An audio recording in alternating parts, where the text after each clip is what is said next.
Shalom, call hello, Yahweh Shemiel Shabbat Hashem Kakadash. Double honors to the elder apostles and elder bishops of GMS, including the elders that came before them that taught us this truth. Shalom and salutations to all the brothers that pushing the word of truth and in sincerity, the hopeful elect tabernacle of David. I'm the brother Yahshua, back with the WW3 Daily update. Shalom and salutations to you as well. We're going to keep this short. Let's see. In Revelation 11 and 14, the second woe is past, and behold, the third woe cometh quickly. The third woe is World War III. Okay, we're going to watch Gonzalo. We're going to let him speak, and he's going to tell you, right, where this thing is going. All nations are going to come against the United States, not just China. They're all going to burn her with fire here in a minute. So, this is 4 hours ago. Gonzalo Lira again. China declares war on the U.S. Now listen closely to what he's going to say, because he's going to break it down very clearly. I'm going to get one precept on the way out, and that'll be it. Take it away. How's it going? So yesterday, Vladimir Putin gave a State of the Nation address to the assembled parliament in Russia, in Moscow. And everybody paid attention to it. I myself watched it in toto. And it was a very interesting speech, very measured. But what I have discovered is that that speech was actually not the most important thing that has happened politically over the last week or so. In fact, it was something that came out the day before Putin's speech on February 20th, 2 days ago as I record this video, that I think will prove retrospectively to be one of the most important documents of what will eventually turn into the China-US war. I think it is an essential document. I think it's a document that people should be studying now, because it is China's declaration of war against the United States. It is laying the philosophical background and justification for China to go to war with the United States. The Chinese are a subtle people. Everybody knows that, or at least that's the stereotype, right? But they are subtle people. They're not going to go out and with bluster and bullshit. No, they're going to lay out their case very quietly, very systematically, but very adamantly. And I want you to listen to a couple of excerpts that I'm going to read of this piece. This piece is called U.S. Hegemony and Its Perils. As I said, it was released 2 days ago on February 20th.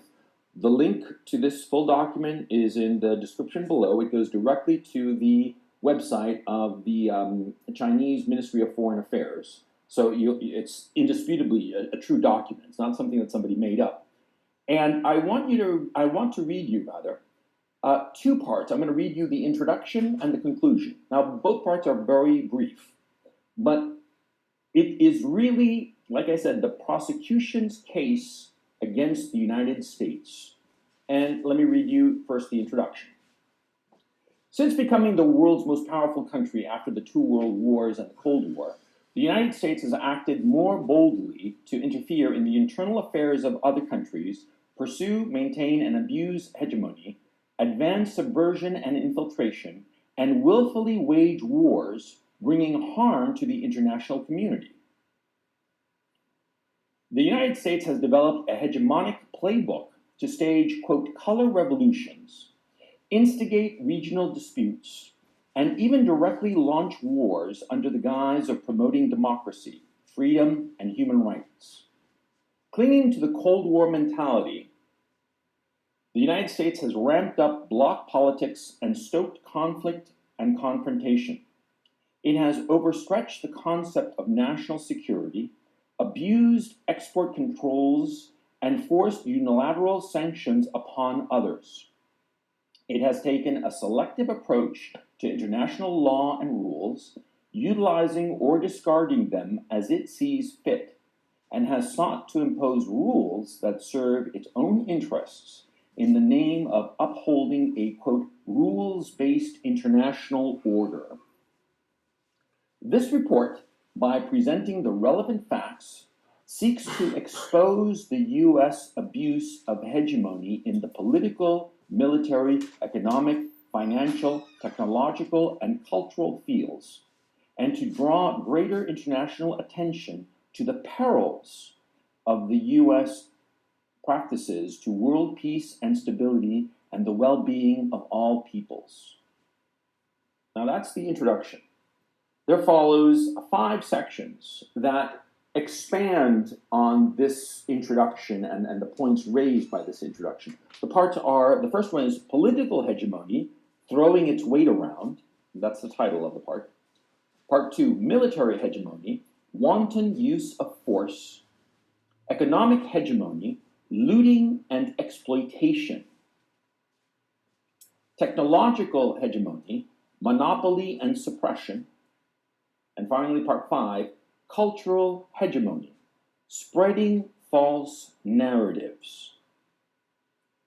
Okay, those are the 5 parts of the bulk of this piece, and I'm going to read you now the conclusion, which follows these very systematic sections. I really urge you to go and look at this and read it for yourself. It's, like I said, in the description below, and everything said in each of those 5 sections is spot on.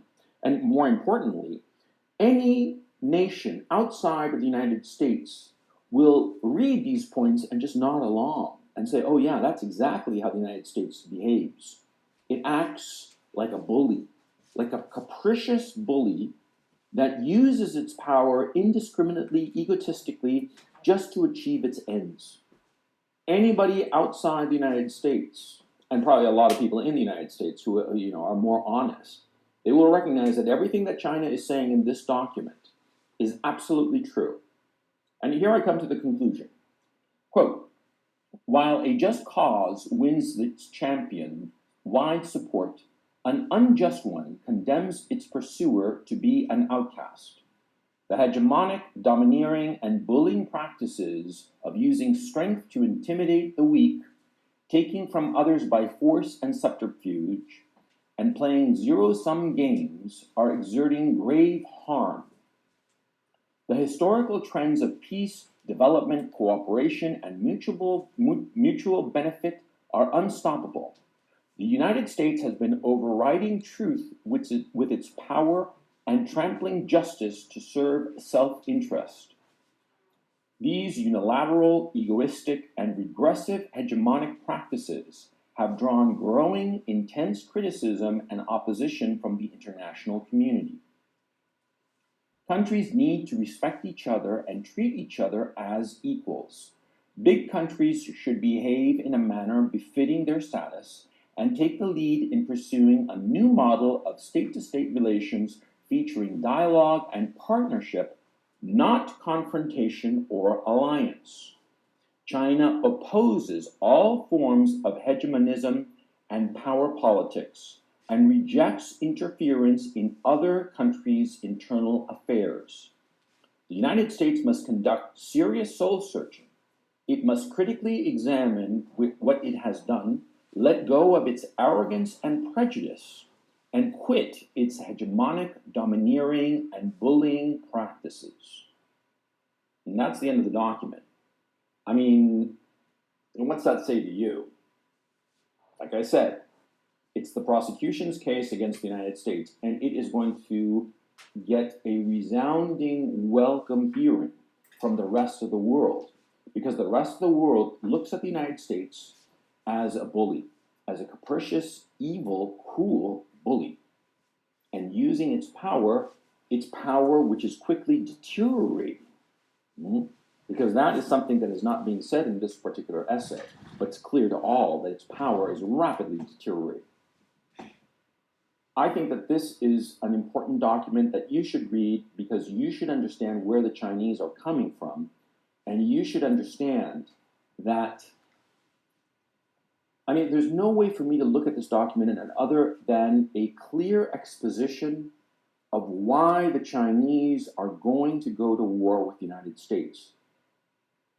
The United States has already openly said that it wants a war with China by the year 2025. I mean, that naval officer or whoever it was, it's come out in 2 different sources in the American military that they are preparing for a war with China by the year 2025. They're saying this. I mean, if this had not been an approved message, those officers who let slip this would have been cashiered, of course. They would have been cashiered, and all kinds of American apologies would have been sent to the Chinese. But instead, what happened to those officers who let the cat out of the bag? Nothing. Was there an apology to the Chinese? Oh no. So the Chinese know what's coming. And this document is laying the groundwork for their own justification to go to war with the United States. And here's the dirty little secret. In a war between China and the United States, the Americans would lose, and lose badly. And because of this loss, and because of the panic and hysteria that would ensue, it's very likely that the Americans would resort to nuclear weapons. And after that, who knows what could happen? I think it's important that you read this document because everything said in this document is true and accurate. Everything said in this document is things that the rest of the world agrees with. And bottom line issue, what's most interesting is that it is showing that the rest of the world views the United States as a crazy outcast, and they can't wait to get rid of it. And that's the truth. And why do they feel this way? Because of American actions. Understand what's going on.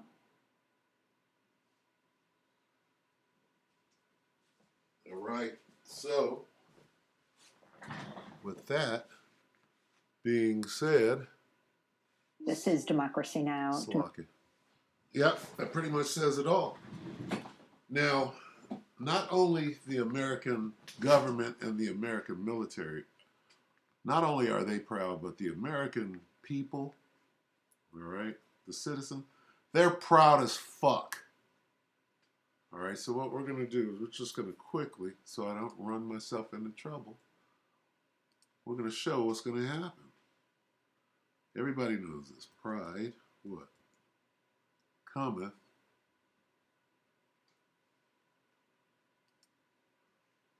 Pride goes, Proverbs 16 and 18. Pride goeth before destruction, and a haughty spirit before a what? Fall. Okay? Before pride comes destruction, right? Everybody knows that. The United States is proud of the wickedness that they've done all throughout the world. And now people have had enough. Pride goes before destruction. And haughtiness before what? Fall, right? Well, what is Babylon? Is what? Is fallen, is fallen. Okay?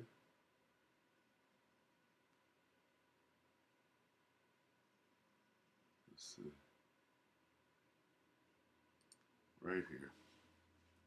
And there's no hope. Jeremiah 51 and 8. Babylon is suddenly fallen and destroyed. What? Pride cometh before what? Did you hear when he said that the power of America is waning? Babylon is suddenly fallen and destroyed. Howl for her, take balm for her pain. If so, she may be healed, but she is not healed. What is it? 8, let's get 9. We would have healed Babylon, but she is not healed. Forsake her and let us go, every one into his own country, for her judgment reacheth unto heaven and is lifted up even to the sea. He's so proud, right? Right? The Most High is going to destroy this place.